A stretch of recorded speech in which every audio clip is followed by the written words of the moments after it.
I'm Angela Kelly Robeck, host of the Empowered Principal Podcast, a part of the Education Podcast Network, just like the show you're listening to now. Shows on the network are individually owned and opinions expressed may not reflect others. Find other education podcasts at edupodcastnetwork.com. Hey, welcome back. Steve here. And today I'm talking with Naphtali Hoff. That's right, he's back on the show. And he is an executive and performance coach and trainer. He is also the author of several incredible books that are written to help you be successful as a leader. His newest book is Becoming the Delegating School Boss. What a powerful, practical book. So much to learn and put to work for you. Thanks for listening. Thanks for sharing. Oh, by the way, before you go, it'd be so cool if you helped out the podcast. How could you do that, you ask? Glad you asked that question. Here are 3 ways. 1, you could tell a friend and share links. 2, you could go to my website and leave a review and subscribe. And 3, you could click on the link on my website homepage to buy me a coffee. And by doing this, you could donate $1 or $2 to help me address the costs associated with producing the podcast. That would be so cool. You are awesome. Enjoy the show. It's the Education Podcast, your favorite show, with lots of groovy guests and they share what they know. So crank it up to 10 and let your neighbors know that here's another show with Dr. Steve Milletto. Teaching, learning, leading, K-12. Teaching, learning, leading, K-12. Teaching, learning, leading, K-12. With Dr. Steve Milletto. Dr. Naphtali Hoff is an executive and performance coach and trainer. He is the author of Becoming the New Boss, a leadership book that helps new leaders hit the ground running and enjoy sustained success. Becoming the Productive Boss, which helps leaders and their teams get more of the right work done. And Becoming the Delegating School Boss, which helps school leaders clear their plates and empower their teams. More about his work can be found on his website, impactfulcoaching.com. And our focus today is Naphtali's latest book, Becoming the Delegating School Boss. Naphtali, thanks so much for being on the show again, and say hi to everyone. Hey, everybody, and thank you, Steve. It's an absolute pleasure to be back with you.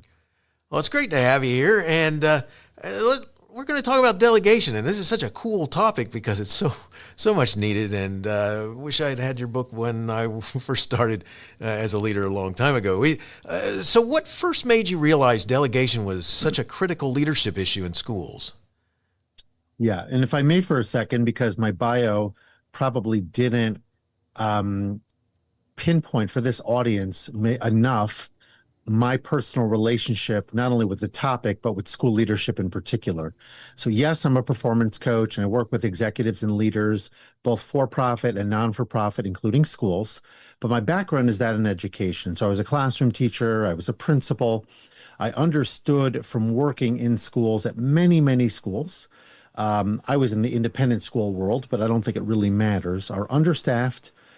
So much is expected of everybody in the school building, in particular school leadership, with so much that is upon us, so much that we have to accomplish. And oftentimes we feel like we just don't have the manpower to be able to do it all ourselves or to be able to do it within our small administrative team. And so my experience was that I arrived actually not far from you down in Atlanta. It was 2010, and so it was still on the tail end of the recession. And even though the recession was technically over, in the community at large, it felt like it was still living on. People were still suffering. The school had made many, many cuts, fiscal cuts in order to be able to stay afloat. And so I came to a very bare bones institution, if you will, where people were wearing multiple hats and trying to accomplish a lot of things. And even though just 2 years before the school had been recognized as a Blue Ribbon School of Excellence, it was clear that there was a lot of stuff that needed to be done. I was succeeding a veteran principal who had done great things, but towards the end of his tenure in particular, certain things started to slip. And people were like, oh, you got to address this and deal with this and deal with that. And simultaneously, we were up for accreditation, which also meant the strategic plan. So there was a ton of things that were falling squarely on me. And this was my first time, my first foray into headmaster level position. So I had been an administrator, second tier administrator prior to that, but never had the full weight and responsibility of, let's call it the CEO, squarely on my shoulders. And now I was trying to do many, many things and asking my colleagues to do many, many things.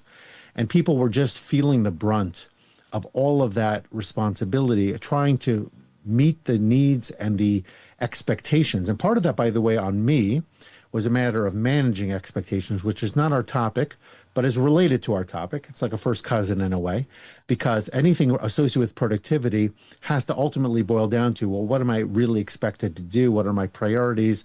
What are the high leverage tasks? All those things. But however you sort all of that out, at the end of the day, you're only one person. And so as a school leader, you have to be able to identify what are the things that I need to be working on, that I have the unique ability, positioning, experience, etc., to do, and what are the things that other people should be doing that I should not be doing. And one of the big challenges, Steve, that I found is that oftentimes the reason we don't delegate, and I don't want to get too deep into it because I'm sure you have a bunch of questions about it, but one of the reasons people don't delegate is because not only do they have a hard time letting go, but oftentimes when you get promoted, so let's say, for example, you're a teacher for a bunch of years, and then you move into one level of administration, or you move straight from the classroom to an administrative role, you're not used to delegating all that much, right? For the most part, a teacher does have to be the chief cook and bottle washer in his or her classroom, right? Responsible for practically everything, the lesson planning, the materials, duplicating, content, ordering things, all of it. Secretaries typically don't work for teachers in many, many schools. So now you move yourself up the chains and you feel like I still should be doing what I used to be doing plus. But it's a real shift of mindset once you're a school leader in order to be able to do what the things that a school leader needs to be doing. And therefore, delegation is a critical piece. And I remember going to an ASCD conference where I was I wasn't the keynote, but I was a facilitator, a moderator, I forget exactly the term. And I did a presentation on this topic, and it was standing room only.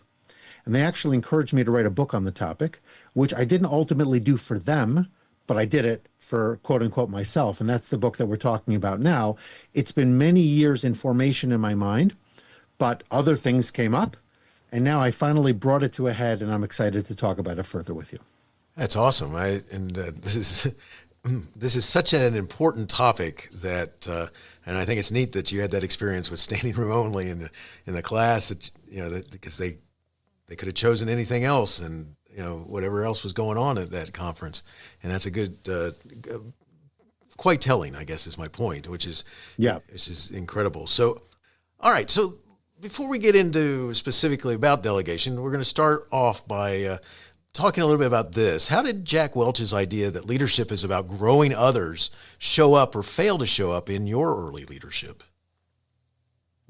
That's a great question. The idea of growing others is not necessarily intuitive, I don't think. In other words, oftentimes, if a school leader, or any leader for that matter, is not expansive in their thinking, then their natural inclination is to keep everybody at bay. You're a great teacher, you stay there. I'm going to be the principal, I'm up here. And never the twain shall meet. But I learned some of it because of necessity, some of it because of mentorship and guidance, that in order to really thrive, you need to shift your mindset from me to we. Right? For me to win in my classroom, that's easy enough for me to do. I can be the greatest showman, so to speak, and I can get everybody excited, and everybody knows, go to his class and you're going to learn great things and he's going to inspire you. That's wonderful. But on a school level, you can't do that if you're going to really be successful, because there's just too much for any one person to do. So starting to learn how to leverage people is a critical piece. And if you leverage them at their own mindset. Now, oftentimes it's a bit of a digression, but we all know the concept of fixed mindset, growth mindset. As educators, we try to encourage our students to have a growth mindset, to expand, to think of new things, to be open to new possibilities, to not be boxed in, so to speak, by what we think we're good at or not good at. But the same thing is true, I think, on a professional level. And I think many teachers, I often encourage teachers to step into leadership more, because oftentimes I say, I'm not a leader, I'm a third grade teacher. Or I'm not a leader, I just teach, high school biology, or whatever that is.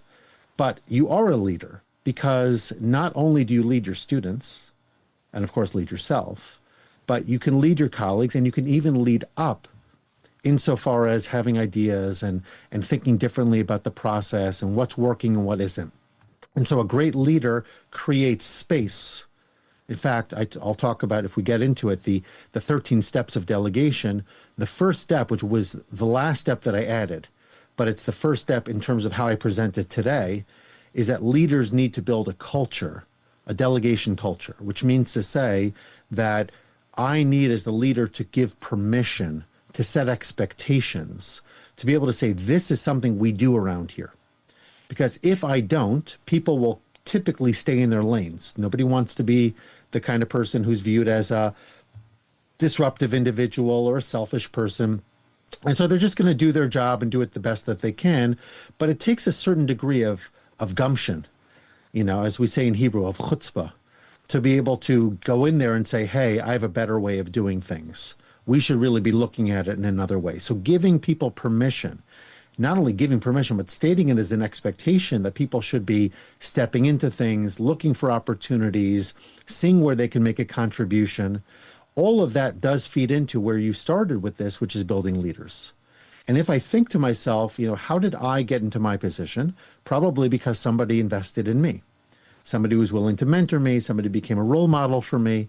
I need to be that person for somebody else. Because ultimately, it's not about me and my institution and me doing a great job. It's about the field of education writ large, that we collectively are continuing to move the needle in the right direction. And that's only going to happen with a leadership pipeline. So great leaders do focus on building leaders, and then they take action around it to ensure that the potential leaders in their buildings have those opportunities so that they can now move on, to the next step. I love it. It's so awesome, because that's, it's how we get to learn parts of, what might be coming next. And if you don't ever get a chance to learn that, or to experience it, or to be in that activity, or, then you're going to stumble if you run into that down the road when you are in a position, or it might be the thing that makes you go, I don't think this is for me, that type of thing. So it's so powerful. I love that. But I do like what you were talking about, when, because one of the things that that idea that stops somebody from wanting to share, it's like we kind of revert back to our kindergarten days. It's, my ball, my crayon, my milk, or whatever. Why is delegation so hard, especially in schools? I think it's hard for a few reasons, Steve. Number one, as I mentioned before, we are used to being the be-all and end-all, so to speak, as we move up the proverbial chain in the world of education. So if you're in the classroom, you're in charge of everything. It all falls on you. Yes, you might have a coach, a mentor, and a principal that you're working with, but for the most part, you have that full level of responsibility. So it really does require a mental transition to say success is no longer measured by my own aptitude and capacity, but it's measured by my ability to amplify and build the people around me. That's one difficulty that people have. Another one is control. I, for example, did not want the weekly newsletter to go out without me combing through it and making sure that everything looked exactly so. Part of it is a perfectionism, and I think a lot of educators do have that as a trait. And perfectionism is the enemy of progress. So when I talk about productivity, which is a different area that I often focus on, we do talk about trying to stay away from perfectionism. But it bothered me when I saw extra gaps between words and, a comma that didn't belong or was missing, that kind of thing. I know it sounds silly, but as a writer and somebody who has an inclination towards language, when you have other people who are working on things, sometimes you just feel like, oh, we could do this better. And so I'm combing through the newsletter when I should be largely letting it go. The only thing is my face and my name is on the front page and I'm signing it, so to speak, even though it's just my message and then the rest of it is other things. But you just want to have that everything that goes out with your name on it to be reflective of how you see yourself as a professional. So there's that piece of it too, right? Besides, as I mentioned at the beginning, many people feel like they don't have anyone to delegate to. And that's either because of staffing shortages, or it could be because of the competency level of the individuals involved. So for example, if that newsletter editor was editing at my standard, so to speak, maybe I would have been more willing to let that go. But because of differences in what I considered to be my standard versus that person's standard, I was too involved in it and had to wean myself off of that over time. Those are just a few examples. There's a bunch, but those are just a few. Oh, I love it. It makes perfect sense in the explanation of what you're talking about. You struggle with it as someone who's hoping that above you or wanting someone above you in that leadership position, that they do take time to, give you those opportunities to practice, to try, to learn this new technique or whatever it is that, even if it's just the possibility that you're going to be able to go represent the school somewhere else as opposed to the person sitting in the principal's seat or headmaster's seat, that it might turn that over to you, or the fact that you're going to go represent the school in the principal's meeting that week instead of, there's a number of things that can get you that exposure to understanding some of the things that happen when you achieve that seat. So good stuff. All right, so let's talk about a couple of things about delegation. Let's start with this one. What is the difference between true delegation and offloading tasks? So there are a number of differences between the two. Offloading tasks, I view it as like you're punting it away. You're just handing it off to somebody else and say, you take care of this. Now, for context, I think it's important before we go further into answering the question, there are different definitions in a sense of delegation. One of them that I like very much is based on the situational leadership model of Ken Blanchard and Associates. And in that model, there are 4 steps, with delegation being the 4th and final step. So you start with directing, and then coaching, and then supporting, and then delegating. I believe that's the sequence. Directing is for sure number 1, and delegating is definitely number 4. The middle 2, I'm pretty certain, are correct as well. The idea is that based off of 2 variables, but the main one for our purposes is the expertise of the individual involved. So if somebody's brand new, I'm going to direct them a lot because they need it. Do this, do that, don't forget this, don't forget that. A lot of directive conversations, me telling you what to do. And you don't mind that for the most part because you're new and you need to learn the ropes and someone's got to teach that to you. Over time, as you become more acclimated, my role shifts. So it's less about telling you what to do, and it's more about me being available to you and being a resource for you. And if you have questions, to reflect back for you, providing you with emotional support as you get a little bit more independence in the process. Eventually, you get to delegating where I'm really giving it to you because I trust you. You have demonstrated to me that you have deep capacity, that you know what you're doing, that you are motivated and deliberate and consistent and all of those things. You have the qualities of showing up and you have the qualities of doing good work.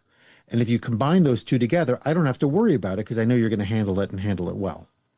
So if you're talking about delegating on the front end, that's a little bit different. That's more directing. Coming back to the question. So if I just hand it to you and I'm not supporting you, I'm just saying, you do this, you figure it out. Oftentimes that doesn't work very well, or you get disappointed with the results. So I typically tell people to avoid that kind of structure unless you genuinely don't really care about what the result will look like so long as it gets done. Or you have a long window of time where you can course correct as necessary. But ideally what you want to do is you want to partner with the person that you're handing this task to and provide the right level of support. Also help them craft the proper vision and lay out any of the details necessary for success in advance so that it's very clear as possible, what success will look like. And you also want to build in regular opportunities to meet, discuss, course correct, etc., so that the person feels supported and you also don't feel like you're going to let it go too far without now figuring out that the person is way afield from where you had intended them to be. So building in the structure is a critical piece for all parties. And people who are delegated to want that for the most part. They want the support because they want to get it right. They want to do it in a way that you will be satisfied with. At the same time, they want to have some freedom and creativity and space. And so you have to figure out with that individual, again, based on the circumstances, what the right formula would look like. But those are the things that you're trying to accomplish. If I just hand it to you, then I'm just saying to you, either I have deep trust in you, and I'm sure whatever you deliver is going to be great. And by the way, I have a number of people that work for me, and depending on what it is that they're working on, etc., I will oftentimes just say, "Can you please do X?" And I leave it to them to do that X without a lot of guidance because I don't feel at this point that they need it. We've gone through it enough times, etc. Or I can give them minor tweaks or minor guidance on the back end, and it's not going to change anything in a dramatic way. But if it's something that's brand new, that they haven't dealt with before, and I know that they're going to need more of my involvement, I make sure to provide that because that's a critical piece that they're going to need. It's so incredible because one of the things that does happen, having been in leadership roles, one of the things that does happen is that you do, from time to time, hire really right. And you find that person or personality who, with a little bit of clarification, their boat's on track and it's on path, and they're going to deliver on time, and they have some understanding, really good understanding, and they'll come to you if there's something that they need clarified or something like this. And then there's others who you have to either develop further or they have to make a commitment to want to do stuff like this, where, you know, this is part of the learning in the position and so forth, that you've got to want to do and perform in a manner in which helps the organization move forward.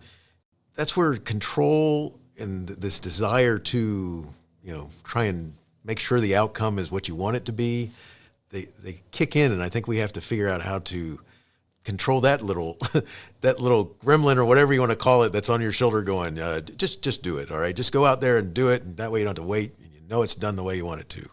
And I think that's, I mean, any thoughts about just that voice that might be in the mind of a leader saying, come on, you know you want to do it, just get it done and it'll be done. Actually happens, Steve, on the front end, I find a lot. And I'll explain what I mean.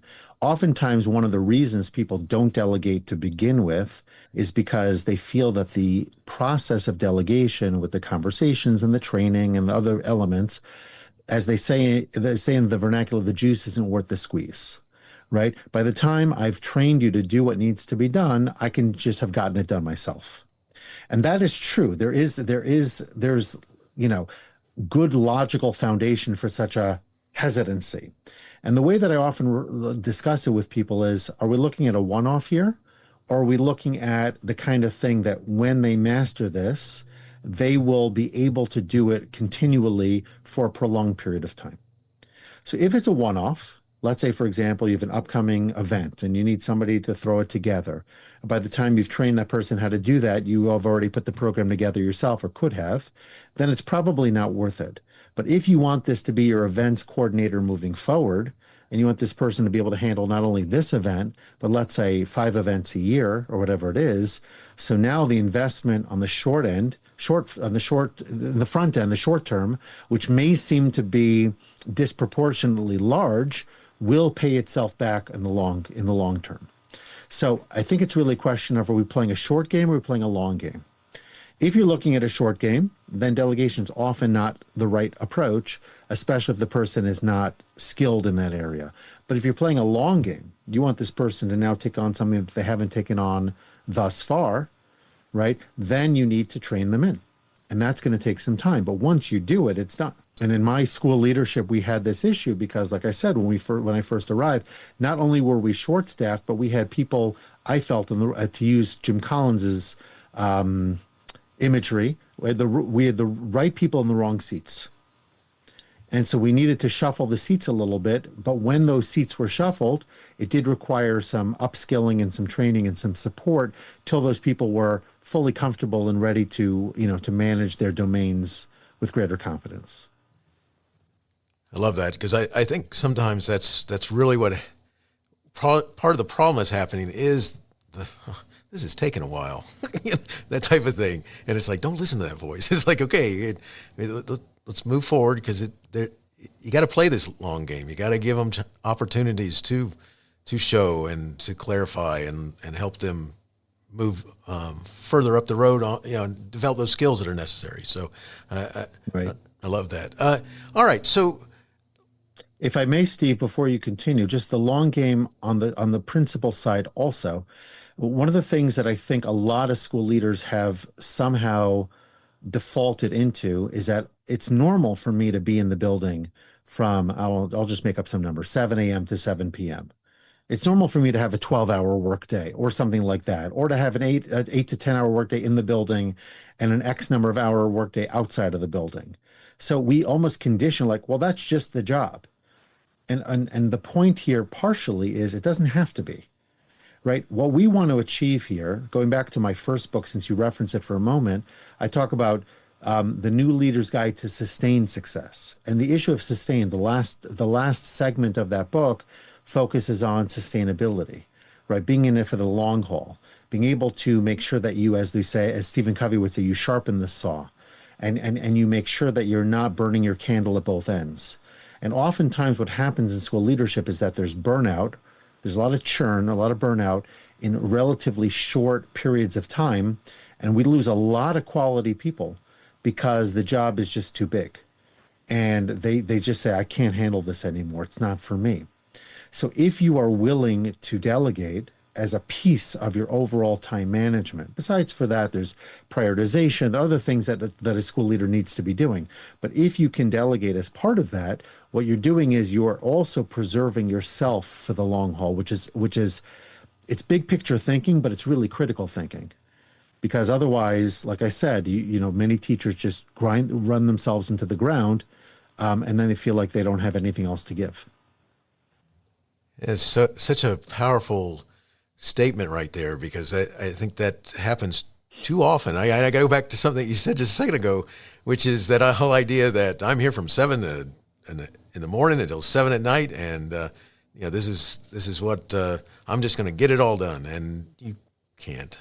It might look good, or at least you think it looks good, but in the long term, what you're probably doing to yourself as well as the other leaders in your building is you're not allowing them to experience what they need to help sustain the impact or to create some impact, long-lasting impact on that organization.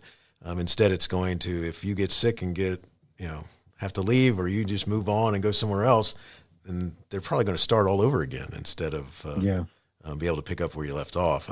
All right, so let's talk a little bit about the stress that can happen if delegation is unclear. I mean, can you talk a little bit about how that, if the leader's doing something that's really there's not clarity there and what you want them to do and stuff like this, how that kind of increases the leader's stress as well as that of the teachers or the other team members? Yeah, I mean, I think we see this in so many areas. Stress is a bigger topic, certainly, than just quote unquote, clarity or lack thereof. But the absence of clarity definitely adds to the stress associated with anything that you might be asking a teacher or other person in your building to do.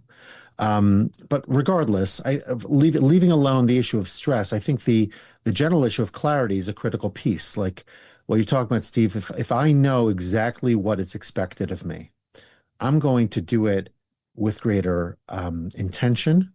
I'm going to be more consistent about it, and I'm going to be prouder of my results. And of course, I'm going to be motivated to do it again. If I'm operating in an absence of clarity, so I'm not sure necessarily how I'm going to move forward. I don't really know what excellence looks like. I'm going to do my best. Is it good enough? It creates all sorts of issues, and then it typically removes me long term from the picture because I probably won't do a great job. I'm not going to want to continue to work for you because I don't know what you want from me. And so it creates an environment that I think is unhealthy. So having that clarity at the beginning, I do want to be careful here because not all delegation is a neatly packaged process from, let's say, day 1 to day 60, let's just say, where this is where we're starting, this is what it's going to look like when we're done, and this is the task neatly tied up with a bow on top, right? I'm going to ask you to run a fundraising campaign, or I'm going to ask you to run a program or whatever it is. Sometimes you delegate one-off type things or things that are predictable from beginning to end. Sometimes you're handing something off which is ongoing, and it never has a clearly defined beginning, middle, or end. So going back to the example of when I talked about early days in school leadership, we didn't have an admissions director. We had an assistant head of school that filled that role because we didn't have anybody else. And I had somebody in the office who was like the office manager who had skills in other areas, whether that was PR related, marketing, and also great with people. And I wanted the assistant head of school to be focusing more on classroom walkthroughs and teacher support and other things of that nature. So I took that off of her plate and I put it onto the other individual's plate. I promoted her as our admissions director, and she had other responsibilities, and removed some of the office management from her end. Again, it's about moving people around different seats and things of that nature, but creating that clarity about what the admissions process looked like, and how to handle it and who to report to and where you go for your questions, all those kinds of things. We worked through that. And she was relatively quickly, because she had been part of the admissions process, but she never ran it, she was able to quickly step into that role and was able to do an effective job. So coming back to the question, again, I'm not exactly sure when you were asking about stress, if you had something particular in mind, but we all do best when we have increased clarity about the responsibilities, about the roles, what's going to be asked of us, etc. Stress, by the way, is not a bad thing. Stress is what helps us grow. We just don't want to be overly stressed, right? There's eustress and then there's distress. We associate stress with the distress side of it, and we think that it refers to the breakdown physiologically and otherwise of ourselves because of the overwhelm, and that is true. But a little bit of stress is really good because that's where people grow. So yes, pushing people beyond their comfort zone, I think, is healthy. It's good for when we work out. We got to lift more weight than we did yesterday if we want our muscles to grow. We want to be able to go faster. We able to be able to do different things in order to sort of push ourselves to the limit. The same thing is true when you delegate, right? You want to be delegating to people who are going to have some growth associated with it, but you want to make sure that you're there to support them, and you want to make sure that they have as much clarity as possible as to what the outcome is and what the deliverables are that you seek, so that they feel that they're really on task. Oh, that's excellent. Because like you said, having a little bit of stress because you're trying to accomplish this activity and maybe you got a shorter time frame than what we were hoping for, but hey, that's all part of our worlds. Is a lot of time it's got to be done by tomorrow or by yesterday or something like that, and and that's good stuff unless you have no clue what it is that you're doing. So in which case, then the other pops in. All right, so let's talk a little bit about how distributed leadership can help build a leadership pipeline. Can you talk to that just a little bit? Sure. Yeah, I think that ties into what we were talking about towards the beginning when you asked that question about Jack Welch. So distributing leadership means to say that I'm not going to hold on to it all myself, right? I'm going to see leadership in an expansive way, because ultimately, yes, I am driving the bus, but at the same time, I have more help. And so I don't have to carry that entire burden by myself. Besides, we all know that despite the fact that you are uniquely qualified, that's why you were promoted in the first place, you don't have all the answers. You're not the most skilled in every single area, and you don't necessarily have the singular perspective on things. So when you distribute leadership, number one, you empower your people, you help them grow, you help them see themselves in a leadership role, which helps institutionally on many levels. But you also start to incorporate ideas and ways of doing things that you wouldn't have naturally done on your own, which could be very helpful. Oftentimes we think that the way we see things is the only way to see things. Not because we're egotistical, but just because it's so obvious to us that this is the way to think about it, that we don't think that there's another way to think about it. I think back to Stephen Covey again with the 7 Habits, the famous image of the woman. Is it an old woman? Is it a young woman? Right? The whole idea of a paradigm shift. It's the same picture, same image, but you could look at it and see 2 totally different things. I think that's true for almost any situation that we encounter, right? Let's say you're dealing with a difficult student or a difficult situation, home situation, or whatever the complexities are. You might have a particular way of approaching it, but you might be the kind of person where every problem is a nail because all you have is a hammer in your toolbox, and somebody else has other tools in their toolbox, which allows them to see it differently. And that you don't want to be living in a life of discussion and seeking consensus and all of that. That's not healthy either. But having opportunity from which to see those different vantage points and then make a decision really can broaden things, as well as we talked about before, building your people. That's excellent. I think that's what it all comes down to, is that focus of building people and then creating opportunities, and in which case then it makes it something that someone else desires, is to be in that leadership position and to keep moving forward. So, right. And you get more done. I neglected to mention that, but bottom line is you're only one person. So as good as you are, having more people involved is going to get more done. So important.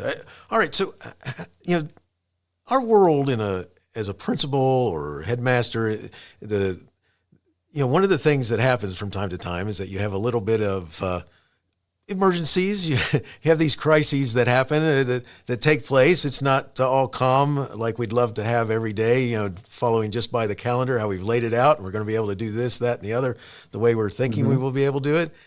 Talk a little bit about this. How should principals delegate differently in crisis versus stable environments?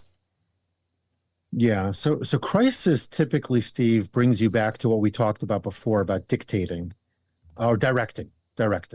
What I mean by that is, in a moment of crisis, it's not really the opportune time to light the campfire and sit around and kumbaya and the whole 9 yards. You're dealing with things that have to be dealt with, and changes need to be made rapidly. So the role of an administrator is different. Like, for example, let's say you have a school that's going through, I'm even working with one currently. They had a whole internal crisis over the summer, power struggle, if you will, financial issues. They started to hemorrhage students. And so when you have a crisis situation like that, you can't necessarily be in traditional delegation mode. And you're therefore telling people what has to happen, and you're kind of taking charge. However, almost like a general or a high-ranking military officer in a moment of battle. However, when you are in a calmer place, when you're more of a growth stage, that's where true delegation can happen. So we don't want to be operating in crisis mode. Thankfully, for the most part, we don't. There may be moments here or there, let's say, God forbid, a kid goes missing, or you're dealing with some kind of safety issue. We all know that school leaders have two primary responsibilities: the physical and other well-being, safety, well-being, if you will, in their building, as well as the fulfillment of the academic program. So the first one, for the most part, everything is moving along smoothly until it doesn't, right? So then you might be in a crisis mode in a more micro level, or you might have more of a macro level crisis mode like I was describing before. But for the most part, schools are not in those environments. They're kind of doing their thing day by day. And at that point, they're in better position to choose delegation as the way by which to distribute leadership, expand opportunities, and all the other benefits that we talked about before. That's excellent. One of the things that you mentioned in the beginning was you use this word overwhelmed, all right? And one of the things that can happen in our world is that we do get overwhelmed. What's the first small delegation step you recommend for someone who's, in that principal role, who's feeling overwhelmed? What do you think? Is there some place to start? Yeah, there is some place to start. I think a great place to start is to really get clear on your tasks and responsibilities, and to begin the process of determining what should be on your plate and what shouldn't, as well as from that list, what should be prioritized. So think of the 80-20 rule, for example, what's called the Pareto principle. We know that for the most part, there's an uneven distribution in many aspects of our life. So a school principal might relate to the idea that 20% of their student body causes 80% of the disciplinary challenges, or 20% of the parent body causes 80% of the headaches, right? The same thing might be true when it comes to our tasks. So 20% of our tasks typically produce 80% of the benefit of the results. It doesn't mean that the other 80% aren't important. It just means that they don't have nearly as much of a benefit or value. So understanding where you need. So for example, in my case, I felt it was really important for me to be in classrooms on a regular basis.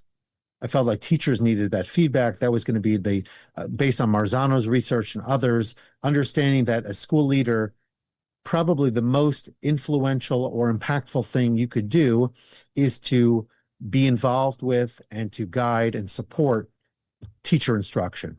And that would have the greatest impact on student performance. So whether it was me or empowering the principals that I was working with to have common language, to be able to go into classrooms, to have a method and a process, what is it that we're looking for, to collect data, all of that. So for me to free up time to regularly visit classrooms, I needed to be able to clear my plate of other things. And that's part of the decision-making that we need to do.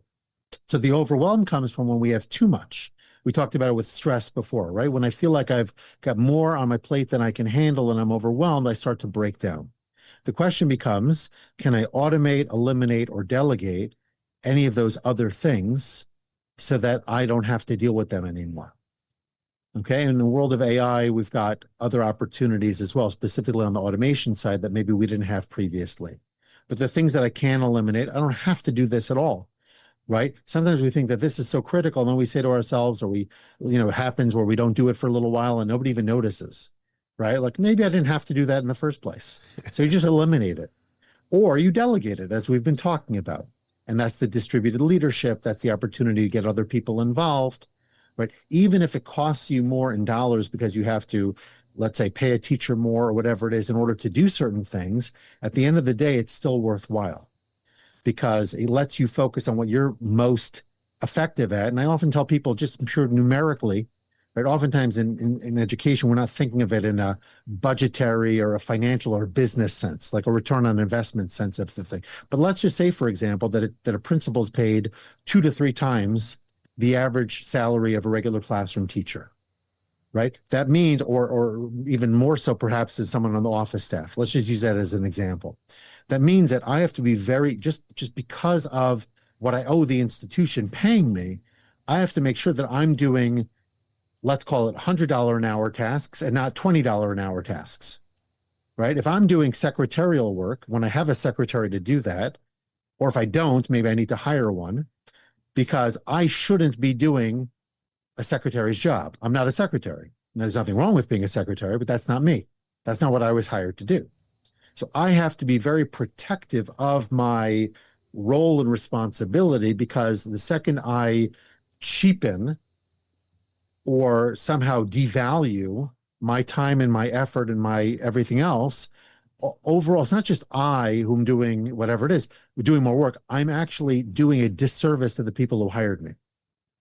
So when you think of it in those terms, it does make it a little bit easier to be willing to let go, because you see it from a pure dollars and cents vantage point, and you say, I shouldn't be doing this. And so you bring in more of the right people around you, or you train the right people around you.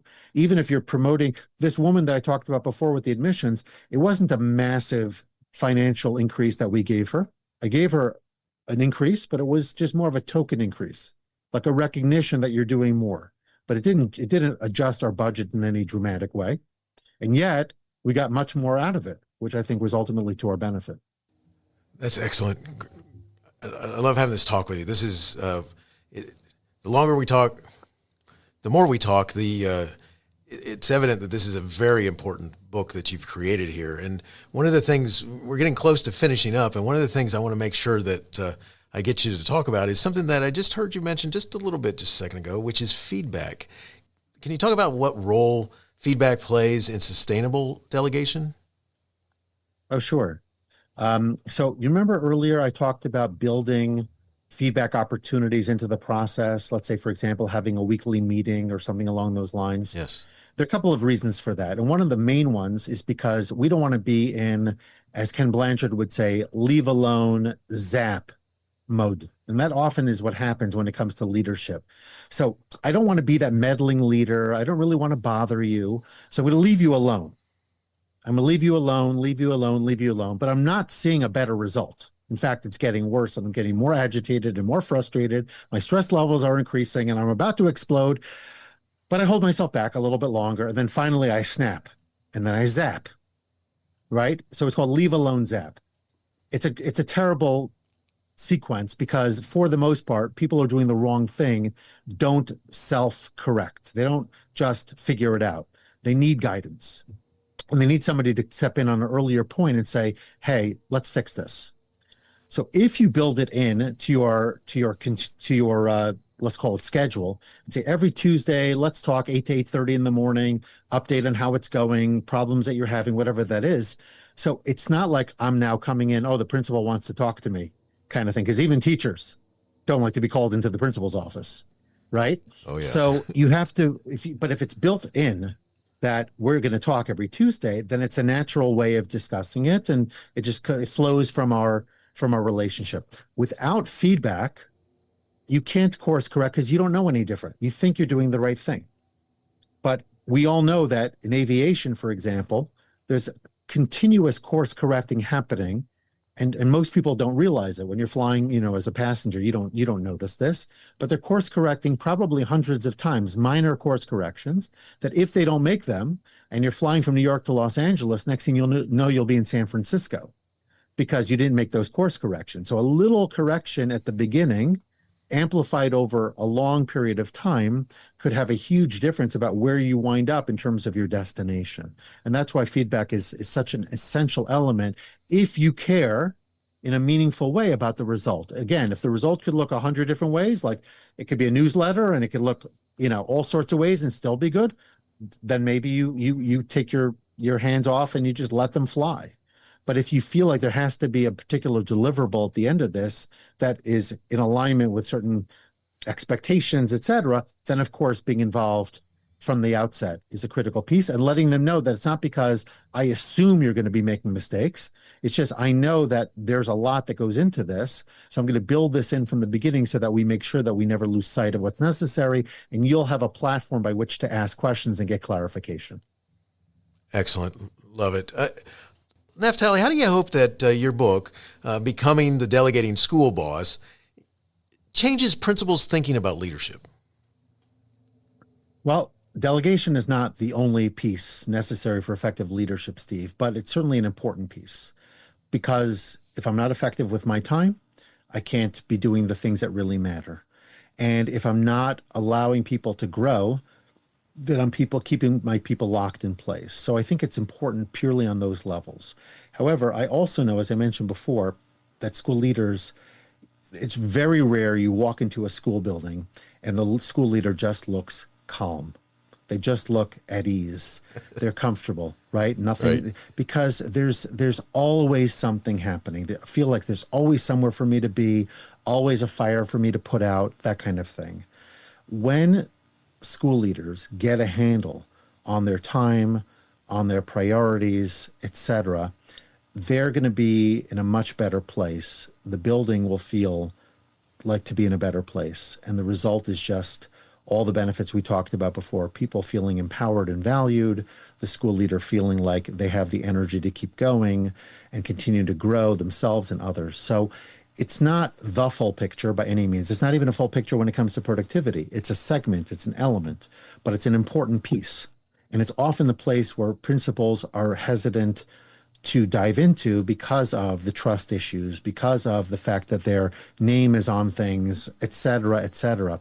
So by writing this book, the intention was give them a skill set. First of all, give them permission to think in these terms, which in and of itself, I think has huge value.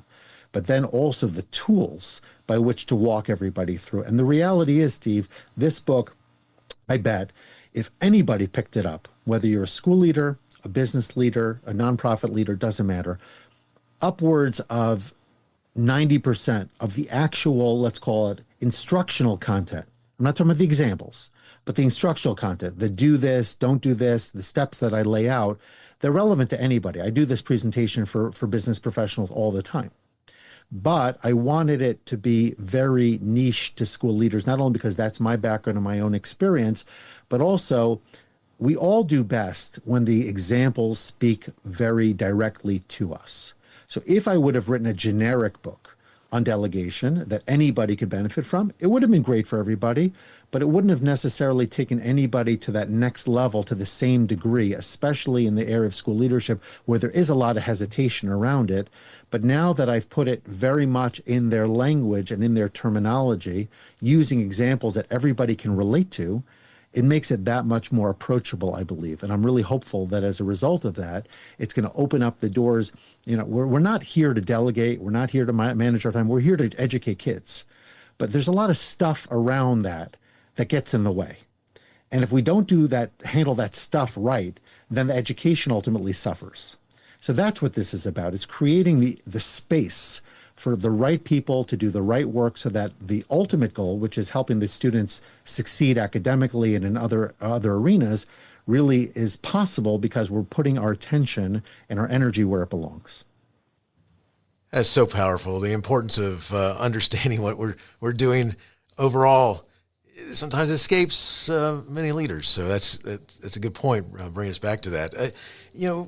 Here's a scenario for you. If you were talking with an audience of brand new principals about your book, Becoming the Delegating School Boss, what is something that you would want them talking about when they left your presentation? I would want them, I would love to share this with new principals in particular, because I think many times the fresher a person is, the more open they are. Right? When we establish habits, especially habits that don't serve us, it can be really, really difficult for us to undo them. For example, when I coach a teacher, and a teacher's been at it for 10, 20 years, and they've developed certain ways of doing things which are not serving them or their students, having them course correct can be much more difficult than a student that's, fresh right off the block. That all said, I think it would create, I would want them to see this piece, this shift from me to we, this immediate transition of the mind from what got you here is not going to get you there. And that everything you do moving forward has to be, I'm no longer a teacher. I might have been really good at it. I can dissect a lesson. I can tell everybody what they need to do. I can even model it for them.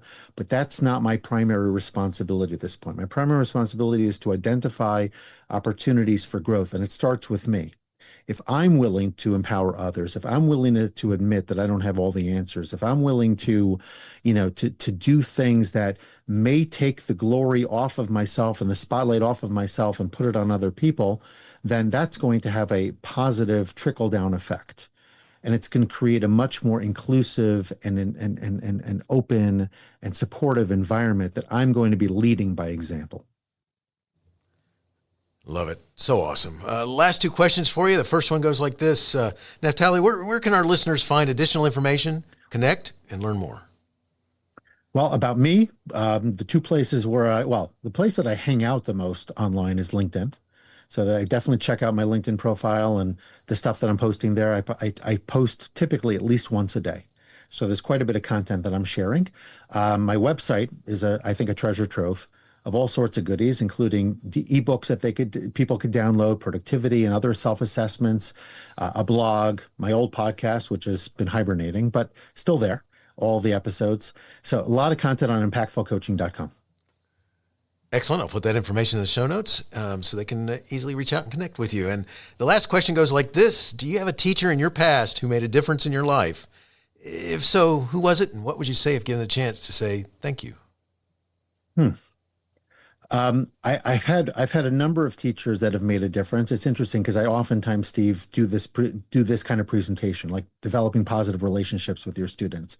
And I would say 95% of the time, if not more, the teacher that teachers think about, in other words, their teachers who influenced them the most, were not those that were great with instruction or necessarily taught them the most information, but they were the ones who either made the material come alive or connected with them individually. There are a few. I'm thinking of one teacher in particular. It was a time of great transition in my life. I was changing schools. I was also, my personal background was a little bit complicated. So I was changing schools, but I was also dealing with a lot of issues, so to speak, between homes and parents and things of that nature. And I had a rabbi that, my school, we had both Judaic studies as well as general studies. And so the rabbis taught the Judaics, and we had others who taught, let's say, regular traditional classes, social studies, math, etc., who was just very real, very authentic, very systematic. I actually have used some of his approaches in my own instructional practice moving forward. But I felt that he was someone who was just genuinely interested in my well-being. And having someone like that, he's no longer living, but having somebody like that who cared and went the extra mile really made a big difference. That is so awesome. I love it. Powerful. Naphtali, thank you so much for talking with us about your book, Becoming the Delegating School Boss. What an incredible focus. Learning to delegate is so important as a leader. Powerful conversation. Thank you so much. Wishing you the best in all you do. Thank you, Steve. It's been a pleasure. Hey, you have been listening to Teaching, Learning, Leading K-12, a podcast to help you help kids achieve their dreams. Teaching, Learning, Leading K-12 is a member of the Education Podcast Network. Podcasts for educators, podcasts by educators. Teaching, Learning, Leading K-12 is a member of the podcast network based in Canada called Voice Ed Radio. Voice Ed Radio, your voice is right here. The opinions expressed on Teaching, Learning, Leading K-12 are those of the guests and host. Teaching, Learning, Leading K-12 is intended to share ideas, advice, and suggestions. Teaching, Learning, Leading K-12 is produced for educational purposes. Hey, thanks for listening. It would be awesome if you visited my website at stephenmiletto.com and connected with me, left a review, and listened to more episodes. And by the way, you could also share it with your friends, with your family, and your colleagues. Thanks so much. You're awesome.